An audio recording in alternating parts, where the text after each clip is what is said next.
আসসালামু আলাইকুম প্রিয় শিক্ষার্থী বন্ধুরা।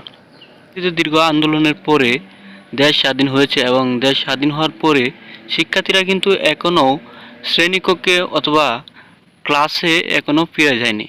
সেই জন্য প্রধান উপদেষ্টা শিক্ষার্থীরা যেন ক্লাসে ফিরে যায় তার জন্য কড়া বার্তা দিয়েছেন। প্রিয় শিক্ষার্থী বন্ধুরা, দেখো কি বলেছে প্রধান উপদেষ্টা।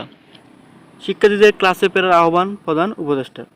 প্রিয় শিক্ষার্থী বন্ধুরা, বিপ্লবের সুফল নিশ্চিত করার লক্ষ্যে সুশিক্ষিত ও দক্ষ প্রজন্ম গড়ার জন্য শিক্ষার্থীদের ক্লাসে ক্যাম্পাসে ফিরে যাওয়ার আহ্বান জানিয়েছে অন্তর্বর্তীকালীন সরকারের প্রধান উপদেষ্টা ডক্টর মোহাম্মদ ইউনূস। বৃহস্পতিবার 5 সেপ্টেম্বর ছাত্র জনতার গণ-অভ্যুত্থানের 1 মাস পূর্তি উপলক্ষে অন্তর্বর্তীকালীন সরকার প্রধান উপদেষ্টা এই বার্তায় আহ্বান জানান তিনি।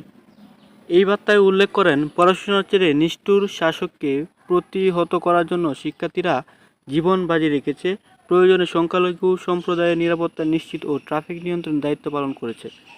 আমাদের এই বিপ্লবের সুফল গড়ে তুলতে আমাদের একটি সুশিক্ষিত ও দক্ষ প্রজন্মের দরকার। তাই ইতিমধ্যে স্কুল, কলেজ, বিশ্ববিদ্যালয় খোলা হয়েছে। আমি তোমাদের ক্লাসে ক্যাম্পাসে ফিরে যাওয়ার আহ্বান জানাচ্ছি।